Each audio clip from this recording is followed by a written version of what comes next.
हाँ तो मित्रों, कैलेंडर का पत्ता बदल चुका है। अप्रैल की जगह मई महीना शुरू हो गया। मैं ये वीडियो बना रहा हूँ, 2 तारीख है और 25 को प्रीलिम्स है। तो मुश्किल से 3 हफ्ते अब बचे हैं। स्वाभाविक है, जब एग्जाम इतनी करीब आती है तो सभी बच्चों की एक शिकायत रहती है कि पढ़ा तो है लेकिन कुछ याद नहीं आ रहा है। मतलब ये बाबू सोनों की भी शिकायत होती है और जो असल में सीरियस हैं, जिन्होंने पूरा साल पढ़ाई की है, उनको भी ये तकलीफ आती है। तो आप सबकी मदद के लिए मैं एक सीरीज शुरू कर रहा हूँ, इकोनॉमी रैपिड रिकैप, कि जिसमें 6 पिलर को हम जल्दी जल्दी निपटाते हैं। लेकिन अब समझो, मैं यहाँ पर टॉपिक आपको नहीं पढ़ाऊंगा, मैं सिर्फ आपको याद दिलाऊंगा कि हमने ये चैप्टर में इतना सब कवर किया था। क्योंकि समझो, पढ़ाने का काम ऑलरेडी 55 लेक्चर में मैं खत्म कर चुका हूँ। अब इस रिकैप सीरीज की कुछ शर्तें, ये जमाई राजाओं के लिए नहीं है, जिन्होंने कुछ नहीं पढ़ा है, बस ऐसे ही जेब में हाथ डाल के आगे, उनके लिए नहीं है। आप मेरे पुराने स्टूडेंट्स हैं, किसी भी साल कहीं पर भी मुझसे पढ़ा है, तो आप इसे देख सकते हैं, इसमें से कुछ ग्रहण कर सकते हैं। इस रिकैप सीरीज का मैक्सिमम फायदा उठाने के 3 स्टेप हैं। पहला, मेरी इकोनॉमी की बुक या हैंडआउट या उसका पीडीएफ आप लेके बैठो। दूसरा स्टेप, ये वीडियो जो चले थोड़ा वीडियो देखो, पॉज करो, फिर उतना अपने नोट्स में से पढ़ो। बाकी पूरे साल के जो अपडेट्स हैं उसकी फ्री Win25 सीरीज है, उसका फ्री मटेरियल आप डाउनलोड करें mrunal.org/win25 में, और उसके फुल लेंथ लेक्चर्स भी फ्री में देख सकते हैं, वहाँ सब लिंक पड़े हैं। तो चलिए शुरू करते हैं। तो चलिए मित्रों, शुरू करते हैं रिकैप सीरीज। सबसे पहले एवोल्यूशन ऑफ मनी, पैसों की उत्क्रांति। देखिए, जब पैसे नहीं थे तब भी लोग आपस में व्यापार करते थे यूजिंग बार्टर सिस्टम, कि मैं आपको टमाटर देता हूँ, आप मुझे गेहूं दीजिए। लेकिन इस सिस्टम की सबसे बड़ी तकलीफ थी डबल कोइंसिडेंस ऑफ वांट्स। तो पैसों का आविष्कार हुआ। पैसों का आविष्कार हुआ तो उसके 2 प्राइमरी फंक्शन थे, measure of value and medium of exchange. उसमें से 3 सेकेंडरी फंक्शन निकले, store of value, transfer of value and deferred payments, STD। फिर इसमें से और कंटिजेंट फंक्शन निकले कि पूरा शेयर बाजार इससे चलता है, जो भी फैक्टर्स ऑफ प्रोडक्शन है, लैंड, लेबर, कैपिटल मोबिलाइज होता है, अमीरों से टैक्स लो, गरीबों में बांटो, डिस्ट्रीब्यूशन ऑफ नेशनल इनकम, ये सब हो सकता है। फिर हमने कॉइन्स के प्रकार देखे कि कैसे शुरुआत में ये राजाओं के ज़माने में कॉइन के अंदर कीमती धातु दबा दबा कर भरी जाती थी, यानी कि फुल बॉडीड कॉइन्स हुआ करते थे। लेकिन फिर उसमें स्मगलिंग, होर्डिंग वगैरह की तकलीफ थी, तो टोकन कॉइन्स आए जिसमें कीमती धातु दबा दबा के नहीं भरी होती। धीरे धीरे हम बढ़ते हैं पेपर करेंसी की ओर, तो उसमें देखा फियाट मनी, यानी ऐसा कोई पैसा जो राजा रानी, सरकार या केंद्रीय बैंक ने जारी किया, तो रुपया डॉलर सब फियाट मनी है। Bitcoin, meme coin Fiat money नहीं है। फिर आए लीगल टेंडर, मतलब अगर मैंने भारत में लोन किसी से लिया है तो मैं रुपये में चुका सकता हूँ, उसको स्वीकार करना होगा। लेकिन मैं डॉलर में चुकाने जाऊंगा, वो मना कर देगा, स्वीकार करने से मना कर सकता है। तो इंडिया में लीगल टेंडर क्या हुआ? भारत का रुपया, डॉलर लीगल टेंडर नहीं हुआ। लेकिन ऐसे लीगल टेंडर के भी कुछ प्रकार होते हैं, कि जैसे कॉइन की मदद से मैं बहुत सारा आपको एक साथ पेमेंट करूँ, 80,000 रुपये कॉइन में दूँ और आप मुझे आईफोन दे दो, तो ये सब नहीं अलाउड है, क्योंकि coins are limited legal tenders. ऐसी तकलीफ 1 रुपये के नोट में है। ऑन दी अदर हैंड, बाकी जो करेंसी नोट्स हैं, 2 रुपये से लेके 10, 20, 50, 200, 500, ये सब क्या है? अनलिमिटेड लीगल टेंडर्स है। भारत में सारे कॉइन्स और 1 रुपये का नोट भारत सरकार जारी करती है, और बाकी जितने करेंसी नोट हैं, मतलब ये 2 रुपये से लेके 500 रुपये वाले, ये सब रिजर्व बैंक जारी करती है, क्योंकि दोनों के कानून अलग है, ये हम समझ चुके हैं। हाँ तो मित्रों, इकोनॉमी की अपनी इस किताब में हमने बार्टर सिस्टम की लिमिटेशन, मनी के प्राइमरी सेकेंडरी फंक्शन, उसके बाद कॉइन्स के प्रकार, फियाट मनी, लीगल टेंडर की व्याख्याएं, ये सब देखा। डिमोनेटाइजेशन क्या हुआ, डिमांड ड्राफ्ट, चेकबुक और चेक ट्रंकेशन सिस्टम पर हम पहुंचे। अब मनी ट्रांसफर टेक्नोलॉजी थोड़ी और बढ़ती है, कि ये कैश से नहीं, चेक से ट्रांसफर करेंगे। लेकिन उसमें एक तकलीफ थी कि मुझे बेंगलुरु से अहमदाबाद पेमेंट का चेक आए, फिर वो वापस डाक विभाग से उसको भेजा जाए क्लियरेंस के लिए, बहुत समय जाएगा। तो चेक ट्रंकेशन सिस्टम की सीधा स्कैन करके चेक का कॉपी सामने की बैंक में भेजा जाए और क्लियरेंस हो जाए। लेकिन इसमें भी एक समस्या आ गई कि मुझे 50,000 का चेक मिला हो, मैं उस पर लिख दूं 5 लाख, तो छेड़छाड़ करके मैं चेक जमा करूं तो इसलिए नया एक सिस्टम बना, पॉजिटिव पे मैकेनिज्म, कि सामने वाले ने मुझे चेक देने से पहले उसका एक फोटो खींच लेना चाहिए और अपने बैंक में जमा करना चाहिए। लोगों ने सोचा ये चेकबुक भी नहीं, इससे भी ज़्यादा और डिजिटली पैसा ट्रांसफर करते हैं। तो आरबीआई की तरफ से नेफ्ट और आरटीजीएस टेक्नोलॉजी है। नेफ्ट से छोटी वैल्यू के ट्रांजैक्शन हो सकते हैं, आरटीजीएस से बड़ी बड़ी मात्रा में करोड़ों रुपए एक ही बार में आप एक सिंगल क्लिक में ट्रांसफर कर सकते हैं। On the other hand, national payment corporation of India, NPCI, अपनी तरफ से लेके आता है आईएमपीएस, वो भी ऐसा इंस्टेंट पेमेंट ट्रांसफर की टेक्नोलॉजी। फिर यही एनपीसीआई मोबाइल ऐप के द्वारा आप अपने बैंक अकाउंट से पैसा ट्रांसफर कर सके, ऐसी यूपीआई यानी यूनिफाइड पेमेंट इंटरफेस लेके आती है। इससे पहले तकलीफ ये थी कि आप बैंक में से पेटीएम वॉलेट में पैसा जमा करते, फिर आप कभी ट्रांजैक्शन करते, तब तक आपको ब्याज नहीं मिलता। यूपीआई में ऐसा है, बैंक में ही पैसा रहेगा और सीधा आप सामने वाले को ट्रांसफर कर सकते हैं। हालांकि इसमें भी कभी कभी बैंक सर्वर में एरर आ जाए तो थोड़ा पैसा आप एक स्पेशल वॉलेट में रख सको, तो ऐसी यूपीआई लाइट टेक्नोलॉजी भी बनाई गई। ई रूपी हमने देखा था कि कैसे सरकार अगर लाभार्थी को सीधा पैसा देगा वो दारू जुए में उड़ा सकता है, लेकिन ई रूपी नाम के कोड द्वारा वो दिया जाए तो फिर वो केवल मान लो बच्चे के जूते खरीदने के लिए दिया तो जूते की दुकान पे चलेगा, दारू की दुकान पे नहीं चलेगा। तो दैट इज ई रूपी, स्पेलिंग देखना RUPI है। फिर हमने पेमेंट के लिए अलग अलग प्रकार के कार्ड्स, वो credit card, debit card, hybrid card, ये सब देखा था। रुपे जो एनपीसीआई ने बनाया है। जब भी ये अब कार्ड से शॉपिंग करते हैं तो बीच में जो ये कार्ड कंपनियां होती हैं जैसे वीज़ा, मास्टर कार्ड, वो अपना कुछ कमीशन चार्ज करते हैं, मर्चेंट डिस्काउंट रेट MDR।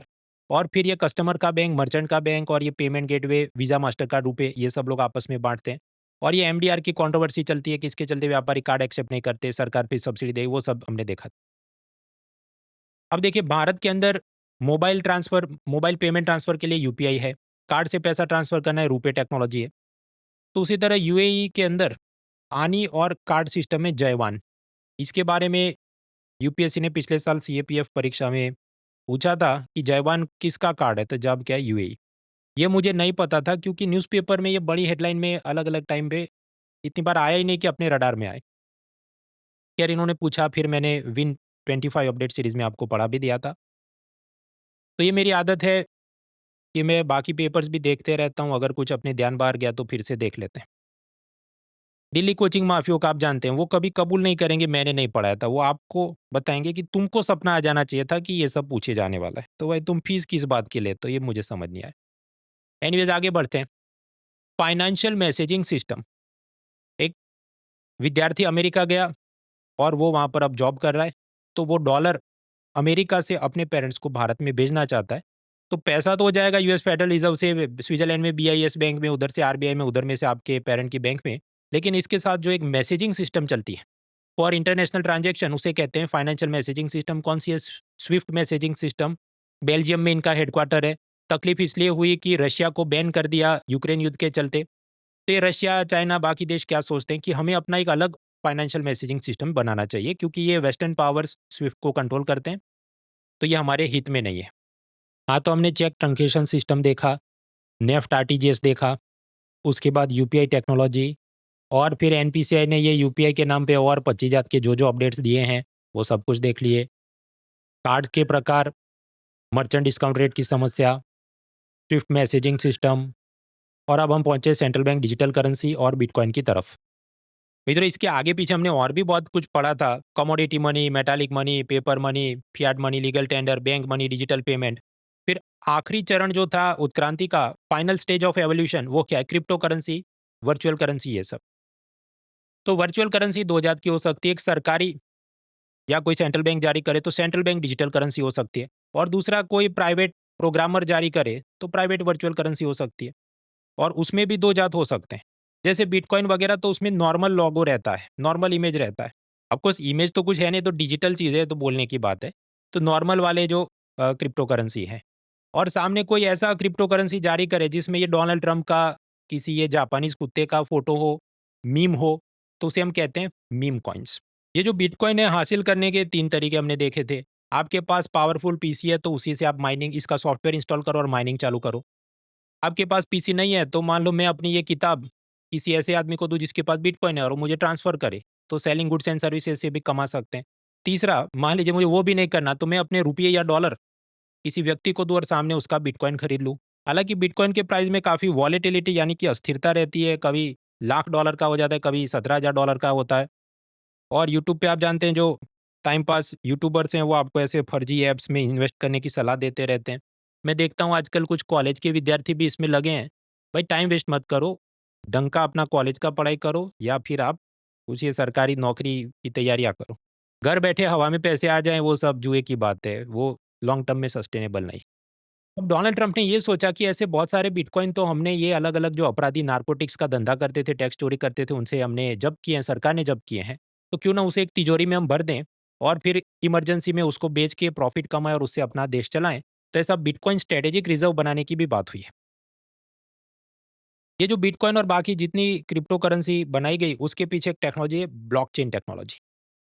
इसका नेगेटिव भी उपयोग हो सकता है, बिटकॉइन बनाओ और उसमें आप उसकी मदद से टेरर फाइनेंस और 2 नंबर के काम करूँ। या पॉजिटिव भी यूज़ हो सकता है कि इसी ब्लॉकचेन टेक्नोलॉजी की मदद से आप डेटाबेस मैनेजमेंट करो, किसके पास कितनी ज़मीन है, किसके पास कौन-सी गाड़ी है, रजिस्ट्रेशन नंबर, मार्कशीट वगैरह-वगैरह। आगे बढ़ते हैं, ये जो डिजिटल वर्चुअल करेंसी या क्रिप्टो करेंसी है, एक तो हमने देखा ये प्राइवेट प्रोग्रामर ने जो बनाई बिटकॉइन, डॉजकॉइन वगैरह, और अब सरकार खुद ऐसी बना दे तो सेंट्रल बैंक डिजिटल करेंसी यानी सीबीडीसी, आरबीआई इसके प्रयोग कर रही है ताकि नोट छापने का खर्चा कम हो। ये पाकिस्तान आईएसआई दाऊद जो नकली नोट बनाते हैं उसको हम कम कर सकें, और इसे ट्रेस करना आसान हो तो ब्लैक मनी वगैरह की समस्या से लड़ सके। ये सब कुछ उद्देश्य हैं। तो मित्रों, ये सेंट्रल बैंक डिजिटल करेंसी और बिटकॉइन के फीचर्स, टाइप्स वगैरह के बाद आखिरी मुद्दा बचता है नॉन फंजिबल टोकन्स यानी एनएफटी। यहाँ तक तो देखा था, फिर आया नॉन फंजिबल टोकन। देखिए, ये जो कैश है इसे कहा जाता है फंजिबल, मतलब 500 का एक नोट है, उससे एक मैं खिलौना खरीद सकता हूँ, हाँ। 100 के 5 नोट दे के भी मैं वही प्राइस का खिलौना खरीद सकता हूँ, हाँ। तो cash is fungible, correct. Gold भी फंजिबल है कि 1 किलो का बिस्किट का आप जितना उसके सामने खरीद सकते हैं, तो 1 ग्राम के ऐसे 1000 नंग बिस्किट हों, उससे भी आप उतना ही माल खरीद सकते हैं। Gold is also fungible. Diamond का ऐसा नहीं है, बड़ा डायमंड है, उसका वैल्यू ज़्यादा माना जाता है, उसके टुकड़े करके आप जत्था भले उतना हो, छोटे-छोटे टुकड़ों में आप लाओगे तो सेम वैल्यू नहीं माना जाएगा। तो डायमंड नॉट फंजिबल।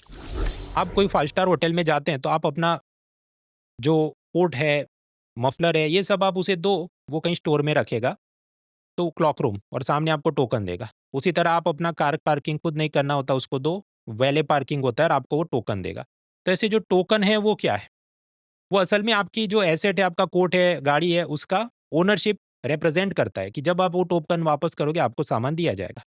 तो ऐसा ही टोकन या ओनरशिप का ऐसा कोई डिजिटल टोकन हम बना सकते हैं कि मेरी ये कॉपीराइटेड जेपीईजी फाइल है, मेरा ये कॉपीराइटेड म्यूजिक है, तो उसके सामने टोकन जारी किया जा सकता है। या मेरा कोई बंगला है, उसकी प्रॉपर्टी फाइल्स की मैं पीडीएफ बनाऊं और उसका भी टोकन जारी करूं। तो ऐसे नॉन फंजिबल टोकन से आप किसी एसेट का ओनरशिप दिखा सकते हैं। तो समझो ये एसेट ओनरशिप दिखाता है, ये खुद में करेंसी नहीं है। देखिए, आप किसी धार्मिक स्थल पे जाते हैं, आप अपने जूते जमा करते हैं, सामने वो लोग टोकन देते हैं। अब किसी के पास नाइकी एयर जॉर्डन शूज़ हैं, जो 15,000 के हों, तो उसका रेड टोकन उसे मिला। सामने किसी और को 5,000 वाले जूते थे, उसका टोकन ब्लू कलर का मिला। तो क्या आप ये कह सकते हैं कि ये जो ब्लू कलर के 3 टोकन 5, 5, 5, 15,000 के हैं, तो वो नाइकी के एयर जॉर्डन शूज़ के 1 टोकन के बराबर है? आपके वैल्यू के हिसाब से बराबर है, पर सामने वाला कबूलेगा नहीं। क्योंकि जिनके पास एयर जॉर्डन होता है, वो कहे नहीं, ये तो शूज़ नहीं है, ये तो इमोशन है। तो इस कारण से समझो नॉन फंजिबल टोकन को आप करेंसी के रूप में यूज़ नहीं कर सकते। करेंसी में क्या फंजिबिलिटी है कि 500 का 1 नोट, तो सामने 100-100 के 5 नोट, वो दोनों इक्वल माना जाता है। इधर ऐसा नहीं होगा। तो कुल मिला के पूरा ग्राफिक्स ऐसे बनता है कि वर्चुअल करेंसी सरकारी, प्राइवेट, प्राइवेट के अंदर नॉर्मल भी हो सकती है, मीम कॉइन भी हो सकता है। एनएफटी जो है वो करेंसी नहीं है, क्योंकि करेंसी का काम क्या है? यूनिट ऑफ मेजरिंग वैल्यू, कि आप 1 घंटे में काम करते हैं, आपको इतना पैसा मिले, ये जो मकान है उसका इतना वैल्यू है। तो पैसों से आप नाप सकते हैं, नॉन फंजिबल टोकन से आप नाप नहीं सकते, इसलिए वो करेंसी नहीं है। यार आगे पीछे और भी चीज़ें वो अपने हैंडआउट किताब वगैरह में देख लेना। तो हमने pillar 1A1 UPI, bitcoin, money, ये सब का मैंने आपको एक रिकैप करवाया। इसके बाद वाला जो वीडियो आएगा तो हम देखेंगे pillar 1A2 CRR, repo, monetary policy के अंदर क्या-क्या था। चैनल को सब्सक्राइब करें ताकि कुछ भी मिस नहीं हो जाए। मिलते हैं जल्द ही। Let's crack it. An academy. Let's crack it.